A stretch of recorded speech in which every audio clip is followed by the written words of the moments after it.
오늘은 진승과 오강의 난, 유방과 항우의 대결, 한해 건국에 대해 말씀드리겠습니다. 진나라를 멸망시킨 단초가 된 진승과 오강의 난은 중국 최초의 농민봉기로 알려져 있습니다. 중국은 농민봉기로 인해 왕조가 바뀐 적이 꽤 있었죠? 한나라를 세운 유방, 명나라를 세운 주원장이 대표적인 예입니다. 예로부터 엄청난 인구를 가진 중국. 농민봉기가 전국으로 확산하면 정말 그 힘은 막을 수가 없었답니다. 법치주의를 내세웠던 진나라의 법은 정말 냉혹했습니다. 정상 참작이란 없는 고지고대로식의 법 적용이었으니까요. 결국 이런 융통성 없는 법 집행이 백성들을 분노케 했고 진나라를 멸망하게 한 것이라고 봅니다. 기원전 209년, 그러니까 진시 황제가 죽은 지 1년 후 호해가 2세 황제가 되어 진나라를 다스리고 있을 때 진승과 오강은 허난성에 살던 농민 신분으로서 900여 명의 사람들과 함께 북경 근처로 징용을 가게 되었습니다. 그런데 가는 도중 장마 때문에 일정이 늦춰졌고 급기야는 제 아무리 날고긴다 하더라도 정해진 날짜에는 도착할 수 없게 되었습니다. 제 날짜에 당도하지 못하면 모조리 목이 날아갈 처지였지요. 이때 오강은 인솔대장에게 모두가 살 방법을 모색하자고 하지요. 그러자 인솔대장은 그 자리에서 오강을 채찍으로 내리쳤습니다. 이를 보고 있던 사람들은 분노했고 이 틈을 타 오강은 인솔대장의 목을 쳐버렸습니다. 그러자 진승이 나서서 말합니다. 우린 어차피 차명입니다. 이래도 죽고 저래도 죽는다는 얘기지요. 세상에 왕후장상의 씨앗이 따로 있겠습니까? 우리도 왕후장상이 될 수 있습니다. 이리하여 징용으로 끌려가던 농부들이 대부분 호응을 했고 이는 봉기로 이어집니다. 이를 진승, 오강의 난이라고 하지요. 이후 전국 칠흥 중 진나라의 패한 유궁이 모두 다시 일어나게 되었고 그 외 각 지역에서 군웅들이 나타나 할거하는 시대가 오면서 중국은 혼란에 빠집니다. 진승, 오강의 반란군을 따르는 무리는 갈수록 늘었고 진승은 초의 왕이 되었습니다. 장대한 초나라라고 하여 진승이 세운 나라를 장초라고도 했습니다. 왕이 된 진승의 군대는 실로 엄청난 규모였습니다. 그리하여 진승은 각 지역으로 군대를 보내 진을 공격합니다. 그러나 각 지역으로 간 진승의 부하들 중에는 그곳의 왕이 되거나 진나라를 이길 수 없다고 좌절하여 진에 항복하는 사람들도 있었습니다. 진승이 보낸 장군 주무는 수도 함양을 공격하게 되었는데 이때 진의 황제호에는 노는데 정신이 팔려 아무런 대비도 못하고 있었습니다. 그러다 코앞에 다가온 주문 장군과 그의 군사들이 진격할 거라는 소식을 듣고는 장군 장안을 부릅니다. 그러나 정예군은 턱없이 부족했고 진 황실은 그야말로 바람 앞에 촛불이 되었습니다. 이때 장안은 폐하, 지금 황릉과 황궁공사에 동원되고 있는 노역 죄인들이나 노비들을 군사로 써야 하옵니다. 선택의 여지가 없사옵니다. 라고 말합니다. 호에는 허락을 했고 장안은 이들에게 승리 시에 죄인은 그 죄를 용서하고 노비들은 해방시켜주겠다고 약속을 한 후 이들을 전쟁터로 데리고 나갑니다. 이리하여 동원된 이들은 최선을 다해 싸웁니다. 결국 장초의 주문 장군은 진의 장군 장안에게 크게 패하고 진승에게 원군을 요청했으나 원군이 도착하지 않자 자결을 합니다. 한편 형량을 공격하던 오강도 고전을 면치 못하고 있었는데 이때 주문이 패했다는 소식을 듣고 전장이란 자가 오강을 죽입니다. 전장이 이 사실을 장초의 왕 진승에게 알렸는데도 진승은 전장을 벌하기는커녕 그를 상장군으로 임명합니다. 이로 볼 때 진승이 전장을 시켜 오강을 죽인 것이 아닌가 하는 추측을 할 수 있습니다. 하지만 전장은 진의 장안 장군 부대에게 크게 패했고 이 소식을 들은 진승은 도망을 가다가 수레를 몰던 장가라는 사람에게 죽임을 당합니다. 진승이 장초의 왕이 된 지 6개월 만의 일이었습니다. 어쨌든 진승, 오강의 난은 중앙 집권을 추구하던 진을 분열시켜 다시 군웅할 거의 시대를 만들었고 결국 전국에는 18개의 패권국이 생겨납니다. 결국 진승 오강의 난은 유방과 항우라는 영웅을 탄생시키며 진을 멸망하게 합니다. 평민 출신의 진승이 장초의 왕이 되었듯 평민 출신의 유방도 중국의 대표적 왕조인 한나라의 왕이 되는 드라마틱한 역사가 전개되는 것입니다. 유방은 진승과 오강의 난이 일어났을 때 그의 나이 38세였다고 추정하고 있으며 항우는 23세였습니다. 그는 춘추시대의 송나라 땅이었으며 전국시대에는 초에 넘어간 폐연이란 곳에 사는 평민이었습니다. 유방은 황제가 된 후의 이름이고 이때는 유계라고 불렸다고 하네요.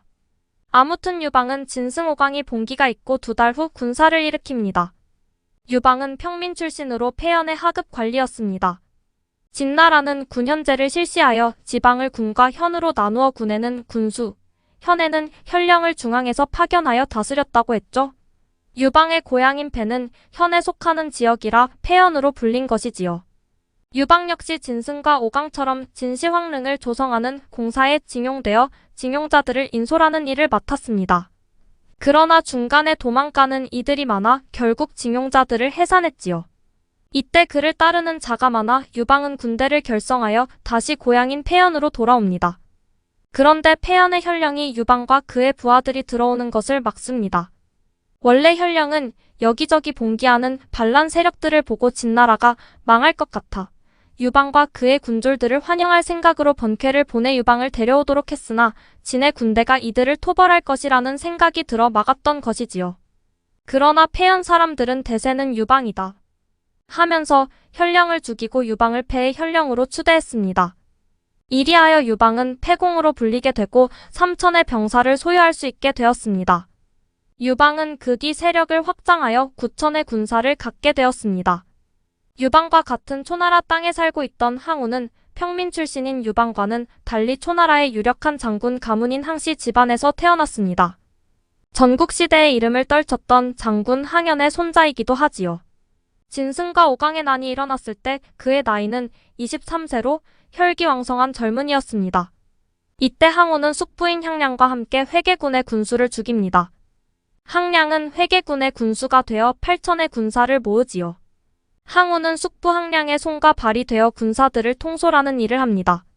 한편 장초의 왕인 진승이 죽었다는 소식을 듣고 유방은 9천의 군사들을 이끌고 폐연을 떠났습니다. 진을 멸망시키는 공을 세우기 위해서였지요. 그는 가는 길에 장량을 만납니다.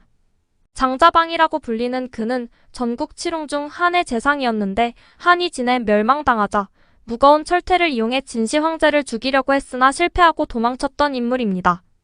아주 유능한 모사였던 장량은 유방이 한을 건국하는데 지대한 공을 세우지요.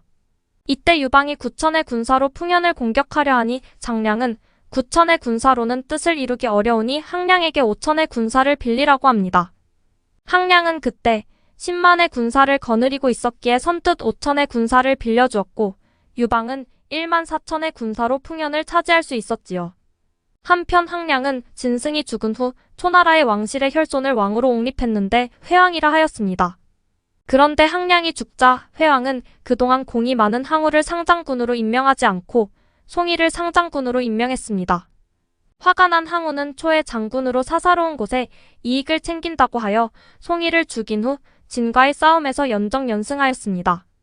항우의 기계에 놀란 각 제후국들의 장군들은 항우에게 납작 엎드릴 수밖에 없었지요. 항우는 이렇게 수많은 이들의 복종을 이끌어내며 세력을 더욱 확장하여 40만의 군사를 갖게 되었습니다. 이때 초나라의 회왕은 유방을 정서군의 장군으로 임명하였습니다. 진나라 수도 함양의 외곽 지역인 관중을 차지한 자는 그곳의 왕으로 삼겠노라. 라고 했습니다. 그런데 이때 유방은 유생이었던 여기기를 만납니다. 여기기는 독서를 좋아했지만 자신의 능력을 펼칠 수가 없었는데 유방에 대한 이야기를 듣고 그에게 갑니다.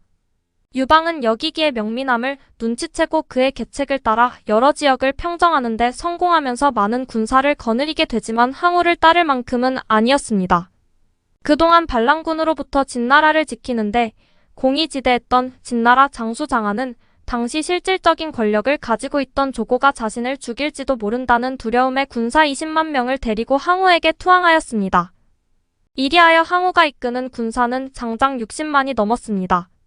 그러나 장안의 군사들 20만 명은 항우의 군사 40만 명과 심한 갈등 관계에 있었습니다.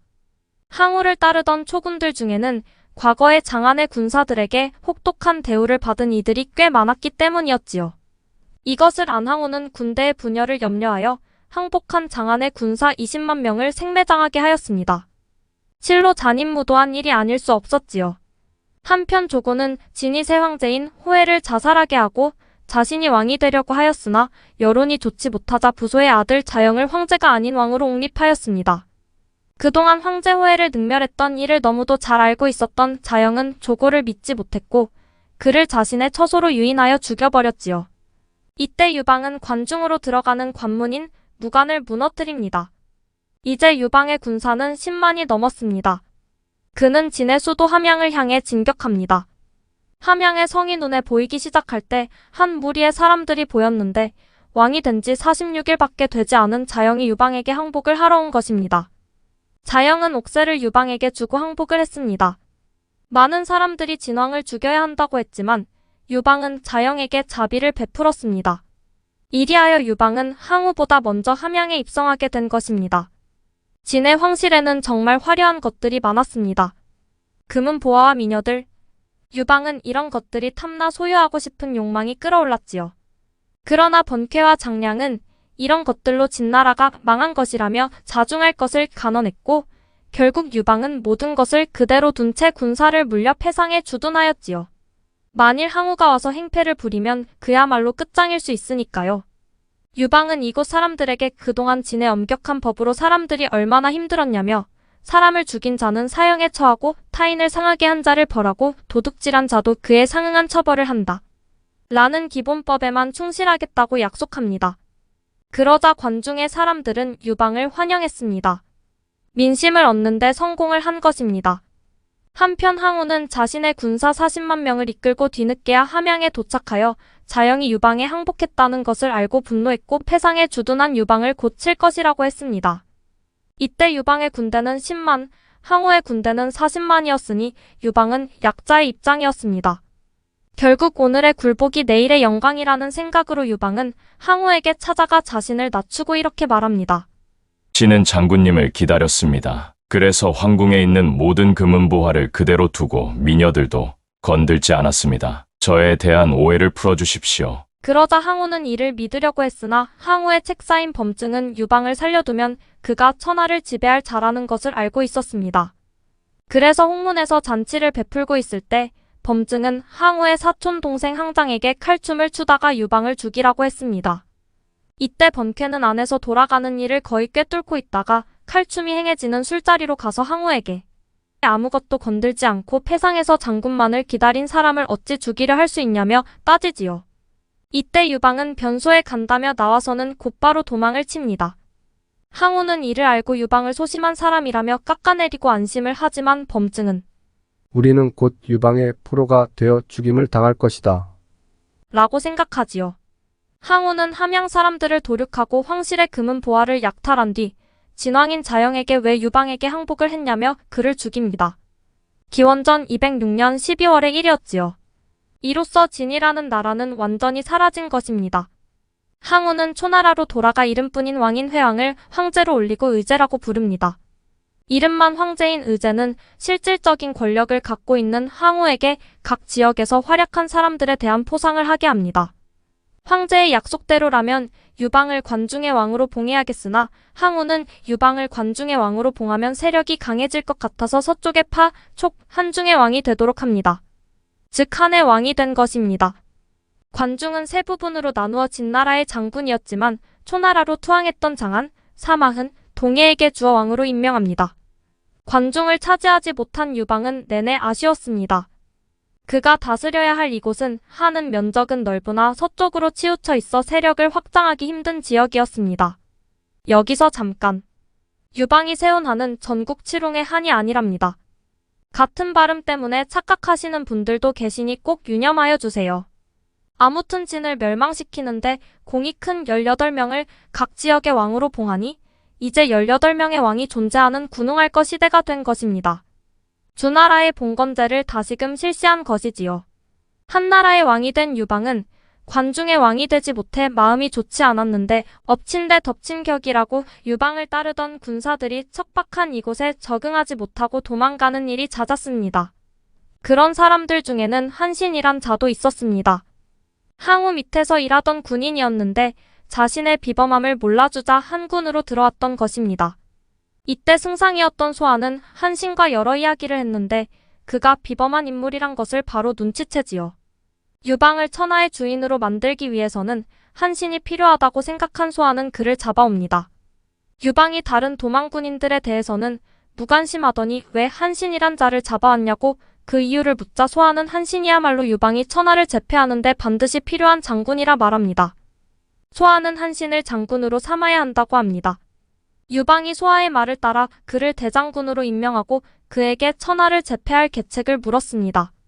그러자 한신은 지금 진을 배신하고 관중의 왕들이 된 장안, 사마흔, 동해는 그곳 진나라 사람들에게 미움을 받고 있으며 항우는 덕이 없고 잔인하여 이미 민심이 이반한 상태이기에 이러한 상황에서 군대를 이끌고 동쪽으로 진출하면 성공할 수 있다고 하였지요. 서쪽의 변방 지역에만 머물고 있으면 뜻을 이룰 수 없다는 것을 유방 또한 너무도 잘 알고 있었습니다. 유방은 한신의 말대로 관중으로 진격합니다. 한편 항우는 이름뿐이었던 황제인 의제를 추방하더니 결국 시해까지 하지요. 자신이 황제가 되려고 한 것이지요. 항우가 의제를 시해한 이 사건은 우리나라 역사에서도 아주 유명하지요. 김종직이 조의제문, 즉 의제의 죽음을 슬퍼하는 글을 썼는데 수양대군이 단종을 패하고 왕이 됨을 빗댄 글이었지요. 이 때문에 김종직을 따랐던 사림들이 모두 처형을 당하는 무오사화가 일어났었으니까요. 아무튼 유방은 관중으로 진격하여 순식간에 관중을 다스리던 3명의 왕을 굴복시키고 세력을 확장해 나갑니다. 그 사이 조나라와 제나라가 반란을 일으키려고 해 항우는 유방과 싸우지 못하고 제를 공격하지요. 역시 싸우는데 일가견이 있는 항우는 제나라를 제압하고 있었고 그 사이 한왕 유방은 각 지역의 제후들에게 의제의 시해 소식을 알리고 항우에 대한 적개심을 불러일으켰습니다. 이리하여 제후들은 유방과 합세해 군사가 60만 명에 달하게 됩니다. 한신은 군사들을 이끌고 가 항우가 없는 틈을 타서 초의 수도인 팽성을 함락하지요. 항우는 이 소식을 듣고 정예병 3만을 동원하여 팽성으로 향합니다. 한의 군사들은 항우가 제에서 온다면 당연히 동쪽으로 공격해 올 것이라고 생각해 대부분 동쪽에서 수비를 하고 있었으나 항우는 동쪽이 아닌 서쪽으로 가서 급습을 하지요. 팽성을 차지한 뒤 매일 파티를 벌이며 흥청망청하던 한군들은 놀라서 흩어져 달아났고 결국 유방도 도망을 가게 됩니다. 이에 많은 제후들이 다시 항우 편에 붙어 유방의 목숨은 고양이 앞에 쥐와 같은 신세가 되었지요. 고양인 패로 달아난 유방은 가족을 챙기려 했으나 아버지와 아내는 이미 항우의 포로가 된 상태였습니다. 장량은 이때 유방에게 구강왕 영포와 팽어를 설득하여 한나라 편을 만들어야 한다고 했습니다. 항우가 의제 대신 나라를 나누어 주었을 때 초나라를 4등분했는데 그중 구강 지방을 다스리게 된 왕이 영포였지요. 그리고 팽월은 게릴라전에 능한 인물로 진나라가 멸망한 후 공신으로서 제대로 된 대우를 받지 못해 항우에게 불만이 많은 사람이었습니다. 유방은 유능한 참모들에 의해 이들을 한나라의 장군으로 포섭할 수 있었습니다. 유방에 흩어졌던 군사들이 다시 집결하고 항우에게 패했던 한신 또한 군사들을 이끌고 차례대로 위나라, 조나라를 무너뜨리며 연나라마저 포섭하였습니다. 다시 형양에서 항우와 대치하고 있던 유방은 매우 불리한 형편에 처해 있었습니다. 도저히 빠져나갈 구멍이 없자 장군 기신은 유방에게 말하지요. 몰래 이곳을 빠져나가십시오. 이 한 몸 바쳐 충성을 다할 것입니다. 기신은 유방 행세를 하며 항복을 하러 항우 진영으로 갑니다. 그 사이 유방은 무사히 탈출을 하였고 기신을 보고 화가 난 항우는 그를 화형시켜버렸습니다. 한나라의 장수가 된 팽월은 게릴라 작전으로 적들을 곤란하게 하는 게 취미 및 특기인데 항우는 초군이 팽월에게 졌다는 얘기를 듣습니다. 내 팽호를 가만두지 않겠다. 항우는 팽월을 공격하고 유방도 공격해야 하니 몸이 10개라도 모자랄 판이었습니다. 엎친 데 덮친 격이라고 어리석은 초의 군사들이 계속 한군에게 당해 애써 차지한 성들을 빼앗기고 있었지요. 이 소식을 들은 항우는 다시 한나라와 대치를 하며 활로 유방을 쏘아 가슴을 맞추었습니다. 이 때문에 유방은 부상을 입고 병상에 누워 있어야 했습니다. 한편 한신은 제나라를 치려고 했는데 이미 여기기가 제나라 왕을 설득해 한에 굴복을 한 상태였지요. 그럼에도 불구하고 한신은 제나라를 공격합니다. 한신이 쳐들어온다는 말을 듣고 제나라의 왕은 무엇이 그렇다면 여기기가 나를 속였던 말인가? 라고 탄식하며 여기기를 가마솥에 삶아 처형하였지요. 제나라가 초의 도움을 요청하자 항우는 중신이었던 용절을 보냈지만 한신에게 패합니다. 이로써 한신은 제나라의 왕이 되지요. 그런데 예전에 진승과 오강의 난이 일어났을 때 진승이 부리던 장군 무신의 모사였던 괴철은 한신을 찾아와 왕께서 유방편에 서면 한이 최종 승리국이 될 것이며 항우편에 서면 초가 최종 승리국이 될 것입니다. 그러나 왕께서는 어느 누구에게도 상을 받지 못하고 토사구팽당할 것입니다. 그러니 그 어느 편에도 서지 말고 천하를 삼분하여 한 초와 나란히 서십시오. 라고 충고하지만 한신이 유방을 배신할 수 없다고 하자 괴철은 떠납니다. 한편 서로 팽팽한 가운데서 항우 쪽이 불리해지자 유방은 아버지 태공과 아내 여우를 풀어주는 조건으로 동서를 가로지르는 강 홍구를 경계로 강화를 맺자고 제의합니다. 홍구의 동쪽은 초, 서쪽은 한이 갖는다는 것이었지요. 다소 불리한 입장에 있던 항우는 강화를 받아들여 유방의 가족을 돌려보내고 동쪽으로 향하지요. 이때 유방의 모사인 장량과 진평은 항우의 뒤통수를 치자고 합니다. 항우가 힘을 길러 다시 한을 공격할 것이 뻔하니 말입니다. 유방은 이 의견을 받아들이고 팽월과 한신에게 사람을 보내어 고릉에서 만나자고 합니다. 그러나 고릉에 도착해서도 한신과 팽월의 군대는 보이지 않았습니다. 이들이 도와주지 않으면 유방은 항우의 군대를 이길 수가 없었지요. 그래서 장량의 충고대로 한신과 팽월에게 영지를 나누어 준다고 하자 그제서야 한신과 팽월은 유방의 군대와 합류합니다. 구강왕 영포와 한신과 팽월이 모두 유비의 편이 되어 항우를 공격하자 항우는 당할 수가 없었습니다. 한신의 군대만도 30만 명인데 항우의 군대는 겨우 10만 명이었으니까요. 게다가 패배를 예감하고 탈주하는 초나라 군사들도 많았습니다. 이들 중에는 한으로 투항하는 이들도 많았지요. 항우가 해야라는 곳에 이르렀을 때 초구는 한의 군사들에게 포위를 당합니다. 빠져나갈 구멍은 없었습니다. 한신은 초나라 출신의 군사들을 뽑아 초의 민요를 한의 군사들에게 가르치게 합니다. 그리고 초의 노래를 부르게 하지요. 사방에서 들려오는 초가. 초의 군사들은 마음이 흔들리면서 결전의 의지가 약해졌습니다. 항우는 한군이 초의 영토를 다 점령해 초의 젊은이들을 모조리 군사로 삼았구나. 이제 나는 어디로 가야 하는가? 라고 한탄하며 애첩이었던 우희가 따라주는 술을 마셨습니다. 여기서 사면초가라는 고사성어가 나온 것입니다. 그리곤 남쪽의 포위망을 뚫고 도망하는데 성공하였습니다. 이때 항우를 따르던 기마병이 800기였는데 마지막에는 28기로 줄어 있었습니다. 항우는 한군의 추격을 피해 오강을 건너 강동으로 가려고 했습니다. 강동의 정장은 강동에서 다시 왕업을 세우라 하였으나 항우는 8년 전의 일을 떠올렸습니다. 나는 8년 전 이곳의 젊은이들 8,000명을 징발해 전쟁터에 나갔다가 모두를 죽게 하였어. 내가 무슨 염치로 강동에서 왕업을 이루겠어. 하늘은 나를 버렸어. 그러면서 자신이 타던 말을 정장에게 주었습니다. 곧 한의 병사들이 항우를 향해 달려들었습니다. 항우는 마지막으로 온 힘을 다해 한군 수백 명을 죽여 그의 전설적인 모습을 보여주었으나 결국 몸이 5동강이가 난 채 죽었습니다. 이리하여 한과 초의 대결은 4년 만에 끝이 났고 한의 유방이 천하통일이라는 대업을 이루게 되었습니다. 그러나 그는 반란을 염려하여 한을 건국하는 데 결정적인 힘이 되어주었던 한신, 구강왕 영포, 팽월 등을 영모제를 뒤집어 씌워 죽입니다. 아무튼 유방은 후에 명나라를 세운 주원장과 같은 하층민 출신으로 황제의 자리에 오르는 기적을 이룬 것입니다. 감사합니다.